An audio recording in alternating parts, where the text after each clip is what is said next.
Hello everyone, welcome back again to our channel In The Stranger. My name is Apur, and in our last video we studied about basic of photosynthesis.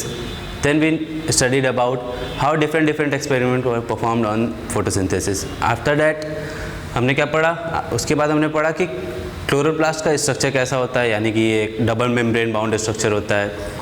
Chloroplast के अंदर क्या क्या present होता है, एक membranes part होता है, एक लिक्विड पार्ट होता है यानी फ्लूइड पार्ट होता है। देन क्या पढ़ा, थैलेकॉइड्स पढ़ा, ग्रेना पढ़ा, स्ट्रोमा लेमेले पढ़ा और स्ट्रोमा के बारे में जाना।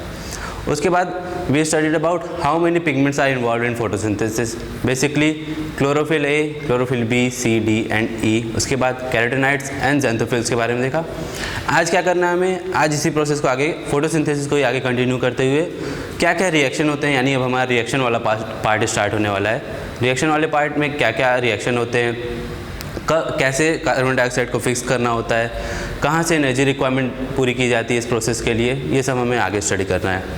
तो अभी तक हमें इतना तो पता चल चुका है कि फोटोसिंथेसिस प्रोसेस में बेसिकली हमें करना क्या होता है, कार्बन डाइऑक्साइड का फिक्सेशन करना होता है, यानी कार्बन डाइऑक्साइड की हेल्प से कार्बन डाइऑक्साइड को फिक्स करके हमें कार्बोहाइड्रेट बनाना होता है। यहाँ पे हमारे फोटोसिंथेसिस प्रोसेस में क्या बनता है, ग्लूकोज बनता है।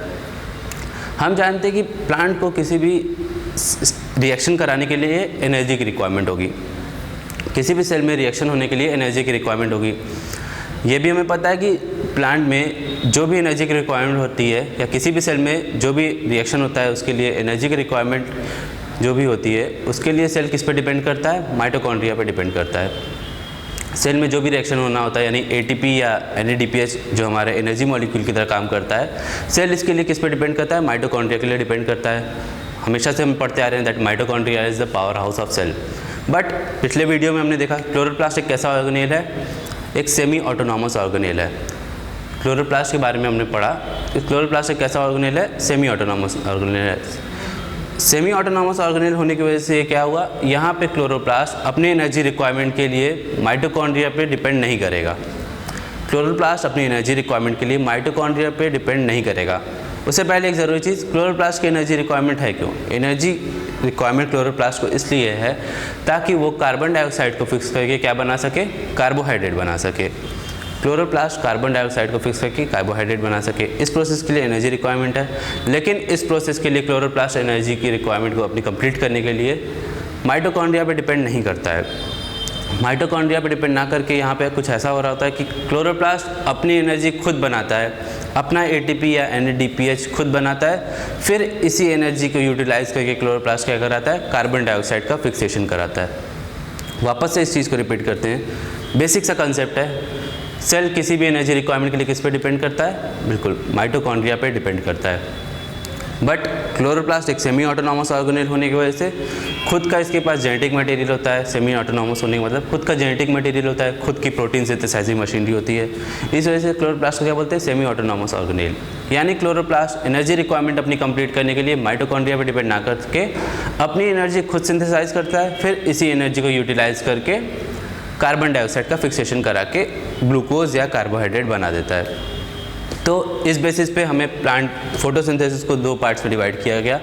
First is light reaction and second one is dark reaction. Light reaction नाम समझ में आ रहा है, लाइट रिएक्शन को लाइट रिएक्शन इसलिए बोलेंगे क्योंकि ये लाइट की प्रेजेंस में होता है, यानी लाइट मस्ट है इसके लिए। डार्क रिएक्शन में ऐसा कुछ नहीं होता है, ये लाइट पे डिपेंड नहीं करता है। इनफैक्ट ये लाइट के प्रेजेंस में भी हो सकता है, लाइट के एब्सेंस में भी हो सकता है। Dark reaction it does not depend on presence और एब्सेंस ऑफ लाइट, बल्कि ये किस पे डिपेंड करता है, लाइट रिएक्शन के प्रोडक्ट पे डिपेंड करता है। तो होता कुछ ऐसा है, फोटोसिंथेसिस लाइट रिएक्शन के लिए लाइट मस्ट है। यहाँ पे होता क्या है, प्लांट्स में हमने लास्ट वीडियो में देखा कि क्लोरोफिल पिगमेंट्स प्रेजेंट होते हैं और भी पिगमेंट्स प्रेजेंट होते हैं। ये पिगमेंट्स क्या करते हैं, लाइट एनर्जी को एब्जॉर्ब कराते हैं। ये पिगमेंट्स क्या करते हैं, लाइट एनर्जी को एब्जॉर्ब करते हैं। फिर कुछ ऐसा होता है कि यहाँ पे इलेक्ट्रॉन रिलीज होता है, उन सब एक साइकिल कंप्लीट होता है। उससे क्या बनता है, हमारा एनर्जी बनता है एटीपी या एनएडीपीएच। एटीपी या एनएडीपीएच ये किस टाइप की एनर्जी है, केमिस्ट्री में हम जानते हैं ये बॉन्ड एनर्जी है, यानी बॉन्ड्स के फॉर्म में ये एनर्जी प्रेजेंट है, यानी केमिकल एनर्जी है। हुआ क्या, पिगमेंट्स ने लाइट को एब्जॉर्ब किया, लाइट को एब्जॉर्ब करके किस में कन्वर्ट किया, उसको बॉन्ड एनर्जी में कन्वर्ट किया, यानी केमिकल एनर्जी में कन्वर्ट किया। लाइट एनर्जी को केमिकल एनर्जी में कन्वर्ट किया। यहाँ पे क्या हो रहा है, थर्मोडायनेमिक्स का लॉ भी फॉलो हो रहा है, that is conservation of energy, यानी कि energy can neither be created nor be destroyed but it can only be converted from one form to another form. यहाँ पे भी क्या हो रहा है, लाइट एनर्जी की फॉर्म से वो किस में कन्वर्ट हो रही है, केमिकल एनर्जी की फॉर्म में। केमिकल एनर्जी में क्या बना हमारा, ATP या NADPH यानी बॉन्ड एनर्जी बना। इन बॉन्ड्स को आगे ब्रेक करके एनर्जी रिलीज होगी। ATP या NADPH को ये हम क्या बोलते हैं, एसिमिलेटरी पावर। ATP और NADPH को हम क्या बोलते हैं, assimilatory power. Light reaction is also known as photochemical reaction. Light reaction is also known as photochemical reaction.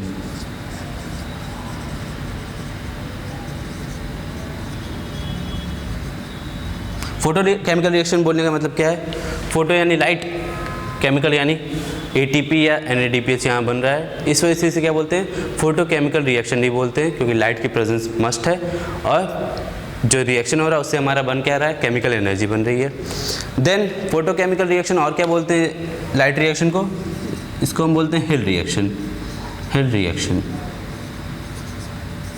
Hill reaction बोलने का रीज़न ये है, जिस साइंटिस्ट ने इन पे इस लाइट रिएक्शन पे सबसे ज़्यादा वर्क किया था उनका नाम था हिल, इस वजह से उनके नाम पे इसे रखा गया हिल reaction.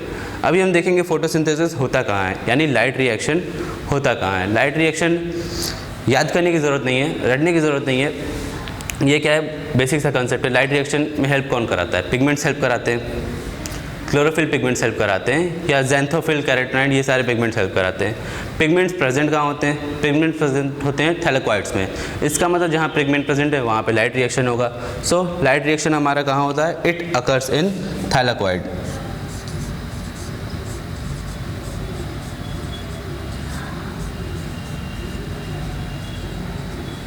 It occurs in thylakoid membrane, जहाँ पे हमारे पिगमेंट्स प्रेजेंट होगा वहीं पे हमारा लाइट रिएक्शन होगा।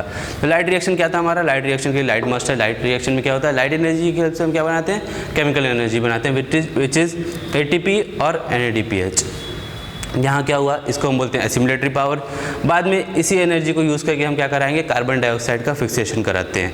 लाइट रिएक्शन होता कहाँ है, it occur in thylakoid membrane.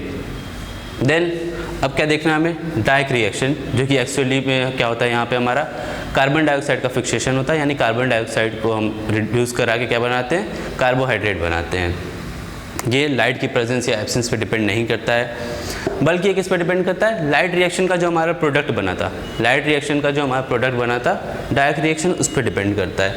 Light reaction का प्रोडक्ट हमारा क्या था, एसिमिलेटरी पावर, यानी ATP and NADPH। Assimilatory power हम किसे बोलते हैं, ATP एंड NADPH को। इस एसिमिलेटरी पावर को हम यूज़ करके क्या बनाते हैं, use assimilatory power to fix CO2 and produce glucose. Assimilatory power की हेल्प से हम क्या करा है, CO2 को फिक्स करा है और उससे क्या बना, glucose. It is also known as biosynthetic reaction. Biosynthetic reaction,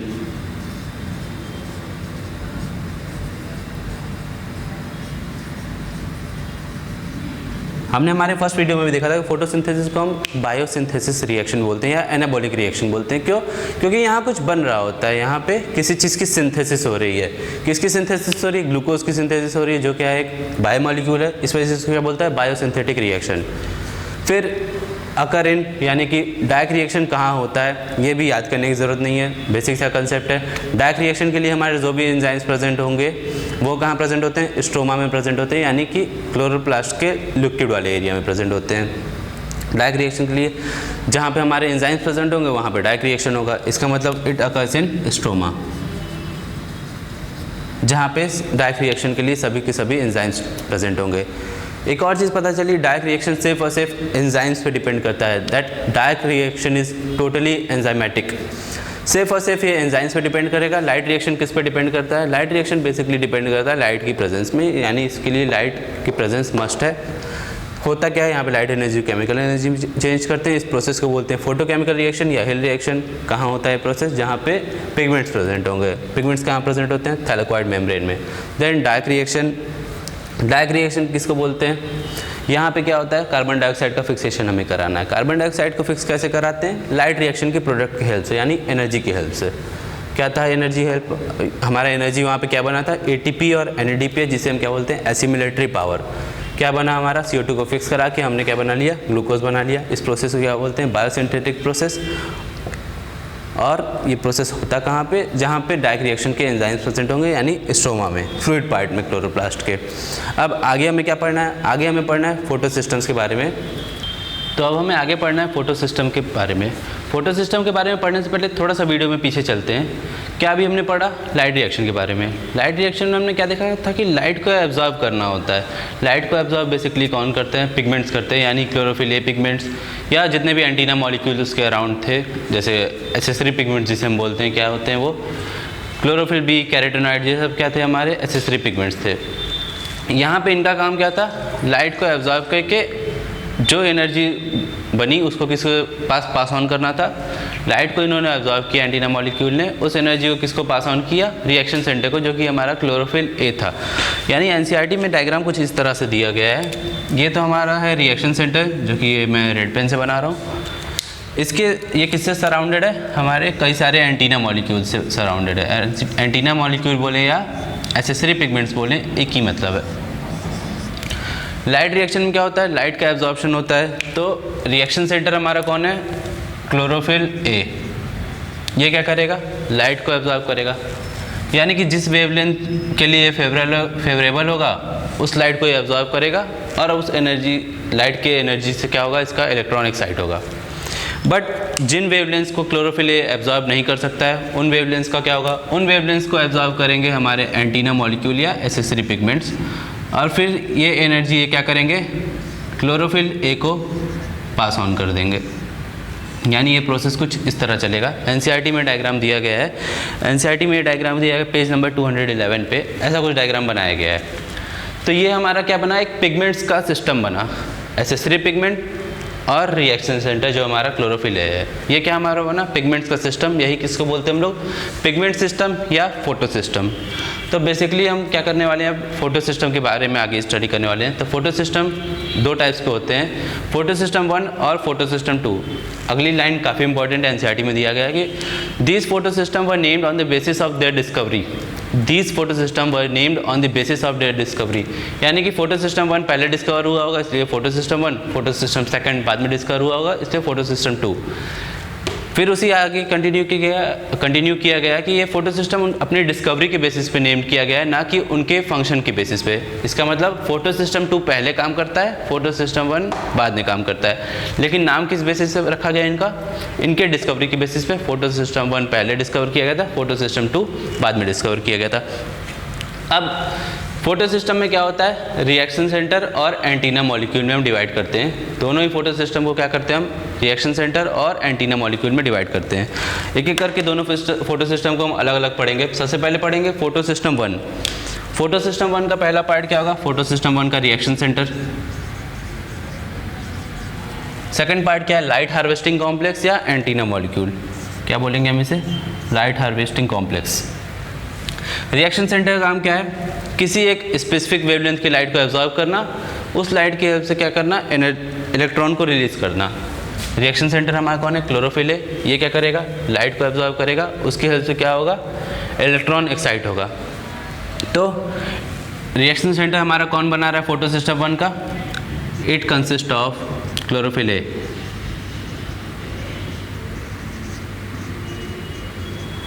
इसका काम क्या है, ये लाइट को एब्जॉर्ब करेगा और क्या करेगा, इलेक्ट्रॉन्स को रिलीज कराएगा। ये क्या करेगा, absorb light of wavelength 700 nanometre. यानी ये किस वेवलेंथ को एब्जॉर्ब कर सकता है, 700 वेवलेंथ की लाइट को एब्जॉर्ब कर सकता है। और 700 वेवलेंथ पे ये क्या करेगा, अपना पीक शो करेगा। यानी 700 से ज़्यादा वेवलेंथ को ये एब्जॉर्ब नहीं कर सकता है। इस लाइट को एब्जॉर्ब करके क्या करता है, ये इलेक्ट्रॉन रिलीज करता है।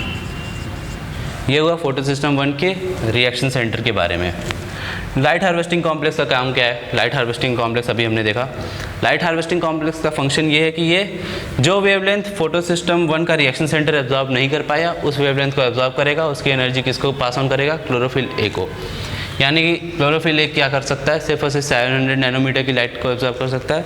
बाकी जो बचे हुए लाइट्स होंगे उनको कौन एब्जॉर्ब करेगा, हमारा लाइट हार्वेस्टिंग कॉम्प्लेक्स। नाम क्या है, लाइट हार्वेस्टिंग, यानी लाइट को हार्वेस्ट करेगा। तो क्या करेगा, absorb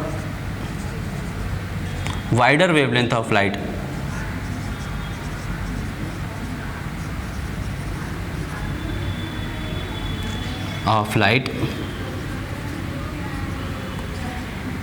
and gives its energy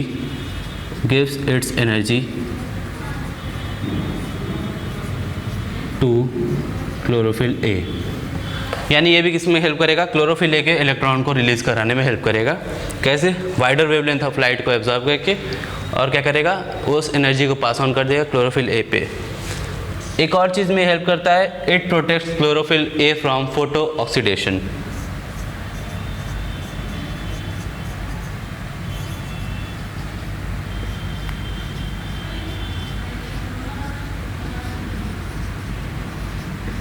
क्या कराता है ये लाइट हार्वेस्टिंग कॉम्प्लेक्स हमारा, ये फोटो ऑक्सीडेशन से प्रिवेंट कराता है किसको, क्लोरोफिल ए को। फोटो ऑक्सीडेशन यानी लाइट के प्रेजेंस में क्लोरोफिल का ब्रेकडाउन, यही क्या है, फोटो ऑक्सीडेशन। हेल्प कौन कराता है, बाकी पिगमेंट्स। कैसे हेल्प कराते हैं, जो वाइडर वेवलेंथ ऑफ लाइट थे, जो क्लोरोफिल ए को डैमेज कर सकते थे, उनको अब एब्जॉर्ब करने वाला कोई प्रेजेंट है, यानी लाइट हार्वेस्टिंग कॉम्प्लेक्स प्रेजेंट है, उन वेवलेंथ्स को एब्जॉर्ब करेगा और एनर्जी किसको पास ऑन करा देगा, क्लोरोफिल ए को। ये हुआ हमारे फोटो सिस्टम 1 का इंपॉर्टेंट पॉइंट। फोटो सिस्टम 1 में इंपॉर्टेंट पॉइंट क्या था हमारा, सबसे इंपॉर्टेंट था कि ये 700 नैनोमीटर पे अपना पीक शो करेगा। देन फोटो सिस्टम 2 के बारे में स्टडी करते हैं। फोटो सिस्टम 2 भी ऐसा ही कुछ होता है, बेसिक से डिफरेंस है वेवलेंथ में, जो कि इसका भी रिएक्शन सेंटर कौन बनाएगा, इसका भी रिएक्शन सेंटर क्लोरोफिल ए बनाएगा। बट ये फोटो सिस्टम 2 अपना पीक कब शो करेगा, फोटो सिस्टम 2 अपना पीक शो करेगा 680 नैनोमीटर पे। यानी कि ये मैक्सिमम किस वेवलेंथ को एब्जॉर्ब कर सकता है, 680 नैनोमीटर को। यहाँ पे भी क्या होगा, इसका रिएक्शन सेंटर इलेक्ट्रॉन रिलीज कराएगा। डिफरेंस कहाँ दिखा हमें, फोटो सिस्टम 1 और फोटो सिस्टम 2 के रिएक्शन सेंटर में डिफरेंस हमें बस ये दिखा, वेवलेंथ में डिफरेंस दिखा। बाकी दोनों का फंक्शन सेम है, दोनों के रिएक्शन सेंटर सेम है। फंक्शन क्या था, इलेक्ट्रॉन के रिलीज कराना। सेकंड हमारा क्या है, इसका भी लाइट हार्वेस्टिंग कॉम्प्लेक्स होगा। इसके भी LHC का यानी लाइट हार्वेस्टिंग कॉम्प्लेक्स का वही काम होगा कि वाइडर वेवलेंथ को एब्जॉर्ब करेगा और उसकी एनर्जी किसको पास ऑन करेगा, क्लोरोफिल ए को। यानी सेम पॉइंट जो यहाँ था वो वहाँ पे होगा। और क्या करेगा, फोटो ऑक्सीडेशन से प्रिवेंट यहाँ पे कौन कर रहा था, हमारा एंटीना मॉलिक्यूल या लाइट हार्वेस्टिंग कॉम्प्लेक्स। यहाँ पे भी सेम वही चीज़ें होंगी, यानी absorb wider wavelength of light,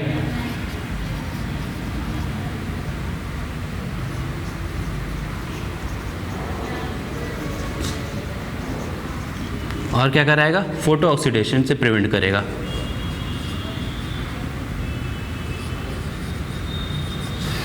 ये हो गया हमारा बेसिक पिगमेंट सिस्टम। इसके बाद हम क्या देखने वाले हैं, पिगमेंट सिस्टम का लोकेशन देखने वाले हैं और उनके बीच में कुछ डिफरेंस देखने वाले हैं। तो वापस से शुरू करते हैं। पिगमेंट सिस्टम का लोकेशन है, NCERT में बिल्कुल ये चीज़ दी गई है, इसलिए इंपॉर्टेंट है। बट NCERT में डायग्राम नहीं दिया गया है, डायग्राम के थ्रू समझेंगे तो ज़्यादा ईजी होगा हमारे लिए। तो ये पिगमेंट सिस्टम का लोकेशन यानी पिगमेंट सिस्टम प्रेजेंट कहाँ पे है। तो फोटो सिस्टम 1 के बारे में NCERT में लिखा गया कि it is present in non appressed part of granular thylakoid. Photo system 2 के बारे में लिखा गया है it is present in appressed part of thylakoid. इतना तो हम जानते हैं कि फोटो सिस्टम प्रेजेंट कहाँ होते हैं, यानी पिगमेंट्स प्रेजेंट कहाँ होते हैं, थैलेकॉइड में। पिगमेंट्स थैलेकॉइड में प्रेजेंट होते हैं।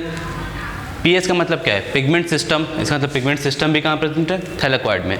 बट थैलेकॉइड में इनका लोकेशन क्या है, हमें ये पढ़ना है अब। तो एप्रेस्ड का मतलब हमें जानना है सबसे पहले। नॉन एप्रेस्ड या एप्रेस्ड, ये जो वर्ड है एप्रेस्ड या नॉन एप्रेस्ड, इसका मतलब क्या है। एप्रेस्ड का मतलब दो चीज़ें जब आपस में कांटेक्ट में हो, कोई एक ऐसी चीज़ जो दूसरी चीज़ के कांटेक्ट में हो, वो रीजन क्या कहलाता है, हमारा एप्रेस्ड पार्ट कहलाता है। जैसे यहाँ पे मैंने बनाया है थैलेकॉइड्स, क्या बनाया, कई सारे थैलेकॉइड्स, और कई सारे थैलेकॉइड्स मिलके क्या बनाते हैं, ग्रेना। इंडिविजुअल क्या है, थैलेकॉइड। कई सारे थैलेकॉइड मिलके क्या बना है, ग्रेना। ये जो स्ट्रक्चर हमारा बना ये क्या है, स्ट्रोमा लैमेलेई। ये जो स्ट्रक्चर बना हमारा स्ट्रोमा लैमेलेई, हम लोग जानते हैं स्ट्रोमा लैमेलेई क्या कराता है, दो ग्रेना को आपस में कनेक्ट कराता है। अब ध्यान से देखें यहाँ पे कई सारे थैलेकॉइड कैसे हैं, एक के ऊपर एक अरेंज हैं, यानी पाइल्स ऑफ कॉइन वे में अरेंज हैं, जो कि हम पीछे देख चुके हैं। ग्रेना को क्या बोलते हैं, पाइल्स ऑफ कॉइन। यहाँ पे क्या हुआ है, कई सारे थैलेकॉइड आपस में अरेंज है। ये चीज़ ध्यान से समझने की कोशिश करिए। जब कई सारे थैलेकॉइड्स आपस में अरेंज होंगे तो एक सरफेस होगा उनका जो आपस में कांटेक्ट में होगा, एक सरफेस उनका ऐसा होगा जो आपस में कांटेक्ट में होगा, एक सरफेस कैसा होगा, एक्सपोज होगा, यानी वो किसी के कांटेक्ट में नहीं होगा।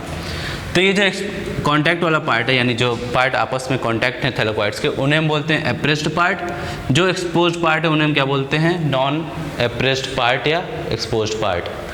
इसी से अब हमें क्या क्लियर हो जाएगा, थैलेकॉइड में फोटोसिस्टम का लोकेशन। तो फोटोसिस्टम 1 कहाँ पे प्रेजेंट है, जो हमारा नॉन एप्रेस्ड पार्ट है यानी एक्सपोज्ड पार्ट है। एक्सपोज्ड पार्ट क्या था हमारा, थैलेकॉइड था और स्ट्रोमा लैमेलाई। यहाँ पे क्या प्रेजेंट है हमारा, फोटोसिस्टम 1। एप्रेस्ड पार्ट में हमारा क्या प्रेजेंट है, फोटोसिस्टम 2, यानी कि ऐसा पार्ट जहाँ पे कांटेक्ट में हो दोनों चीज़ें, दोनों थैलेकॉइड आपस में कांटेक्ट में हो, वहाँ पे हमारा क्या है, फोटोसिस्टम 2। ये बहुत ही बेसिक सी चीज़ थी। क्या था ये, फोटोसिस्टम का लोकेशन।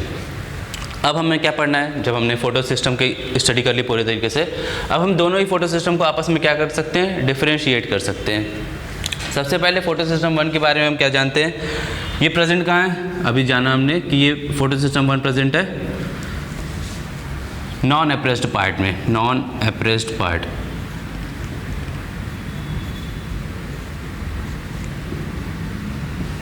फोटो सिस्टम 2 हमारा कहाँ प्रेजेंट था, एप्रेस्ड पार्ट में। वीडियो में थोड़ी देर पहले हमने देखा फोटो सिस्टम 1 अपना पीक कब शो करता है, यानी कि इसका मैक्सिमम वेवलेंथ एब्सॉर्ब करने का लिमिट क्या था, P700 नैनोमीटर, P700 नैनोमीटर।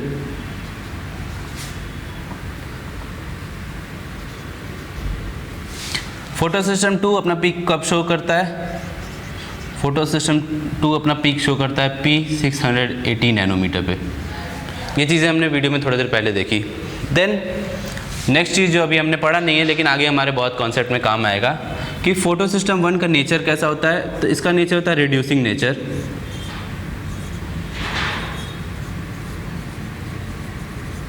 यानी ये किसको रिड्यूस कराता है, NADPH को रिड्यूस कराता है।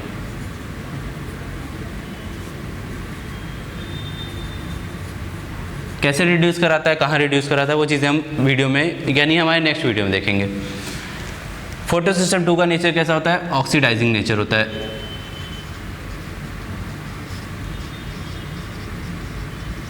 किसको ऑक्सीडाइज कराता है, ये वाटर को ऑक्सीडाइज कराता है। हम जानते हैं, पहले भी देख चुके हैं, कार्बन डाइऑक्साइड रिड्यूस होता है, वाटर ऑक्सीडाइज होता है, यानी ये फोटोलिसिस ऑफ वाटर कराता है।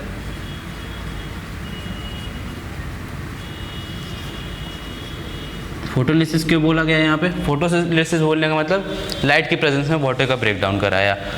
नेचर कैसा हुआ, ऑक्सीडाइजिंग नेचर हुआ। लास्ट दोनों में एक और डिफरेंस क्या दिखा हमें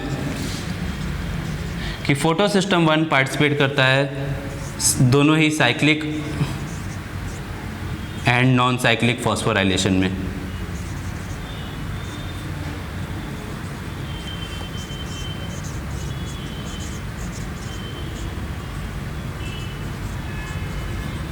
फोटो सिस्टम 1 किस में पार्टिसिपेट करता है, साइक्लिक और नॉन साइक्लिक दोनों ही फॉस्फोराइलेशन में पार्टिसिपेट करता है। फोटो सिस्टम 2 सिर्फ और सिर्फ नॉन साइक्लिक फॉस्फोराइलेशन में हेल्प करता है, नॉन साइक्लिक फॉस्फोराइलेशन।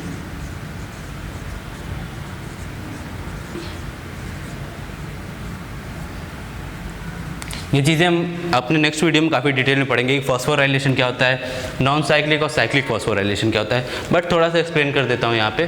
फॉस्फोराइलेशन हम जानते हैं केमिस्ट्री में कोई ऐसा प्रोसेस जिसमें फॉस्फेट का एडिशन हो रहा हो, कोई ऐसा प्रोसेस जिसमें फॉस्फेट का एडिशन हो रहा है, जैसे ADP adenosine diphosphate plus inorganic phosphate, ये मिलकर क्या बनाते हैं ATP। तो प्रोसेस कैसा हुआ हमारा, फॉस्फोराइलेशन प्रोसेस हुआ। नॉन साइक्लिक और साइक्लिक बोलने का मतलब हम जानते हैं कि क्लोरोफिल ए हमारा क्या कराता है, इलेक्ट्रॉन रिलीज़ कराता है। क्लोरोफिल ए हमारा क्या कराता है, इलेक्ट्रॉन रिलीज़ कराता है। साइक्लिक होने का मतलब इलेक्ट्रॉन रिलीज़ होके इलेक्ट्रॉन जहाँ से रिलीज़ हुआ वहीं पे वापस आ जाए, साइकिल कंप्लीट हो गई है हमारी। इलेक्ट्रॉन जहाँ से रिलीज़ हुआ इलेक्ट्रॉन वहीं वापस आ गया, ये कैसा प्रोसेस हुआ हमारा, साइक्लिक। नॉन साइक्लिक में क्या होता होगा, इलेक्ट्रॉन कहीं से रिलीज़ हुआ होगा किसी फोटो सिस्टम से, बट वो उस फोटो सिस्टम पे इलेक्ट्रॉन वापस नहीं आया, ये प्रोसेस कैसा हुआ, non cyclic phosphorylation. Next video में हमारे ये चीज़ बहुत इंपॉर्टेंट है, इस वजह से नेक्स्ट वीडियो इसके लिए अलग से बनाया जाएगा। साइक्लिक और non cyclic phosphorylation. Reducing nature में NADPH को रिड्यूस कराता है। रिड्यूस कराने का मतलब जानते हैं, addition of hydrogen is reduction. तो NADPH को रिड्यूस करा के NADPH2 बना देता है। ऑक्सीडाइजिंग नेचर यानी रिमूवल ऑफ हाइड्रोजन। यहाँ पे क्या होता है, वाटर की हाइड्रोलिसिस होगी, H2O की हाइड्रोलिसिस होगी। इसकी मतलब H2O में से 2H2 निकल जाएगा, सिर्फ और सिर्फ ऑक्सीजन वाला पार्ट हमारा बचेगा। तो ये कैसा प्रोसेस होगा हमारा, ऑक्सीडाइजिंग नेचर। ये हमने क्या देखा आज के वीडियो में। आज के वीडियो में हमने देखा पिगमेंट सिस्टम के बारे में पूरे तरीके से, pigment system 1 and pigment system 2। Then last में आते आते दोनों ही पिगमेंट सिस्टम को हम अच्छे तरह से डिफ्रेंशिएट कर सकते हैं किस किस बेसिस पे, उनकी लोकेशन के बेसिस पे, वो किस वेवलेंथ को एब्जॉर्ब कर सकते हैं मैक्सिमम, यानी अपना पीक कब शो कर सकते हैं, किस प्रोसेस में वो हेल्प कराते हैं, साइक्लिक और नॉन साइक्लिक में, ये सिर्फ और सिर्फ साइक्लिक में। दोनों का नेचर कैसा है पिगमेंट सिस्टम का, वो हमने जाना। हमारा नेक्स्ट वीडियो किस पे रहेगा, हमारा नेक्स्ट वीडियो रहेगा फॉस्फोराइलेशन पे, यानी साइक्लिक और नॉन साइक्लिक फॉस्फोराइलेशन, जो कि किसका पार्ट है, लाइट रिएक्शन का ही पार्ट है। तो नेक्स्ट वीडियो में भी हम लाइट रिएक्शन को ही पढ़ेंगे, बहुत ज़्यादा डिटेल में पढ़ेंगे। नेक्स्ट वीडियो काफ़ी इंपॉर्टेंट होने वाला है। तो फिर मिलते हैं फिर नेक्स्ट वीडियो के साथ हमारे। Till then thank you.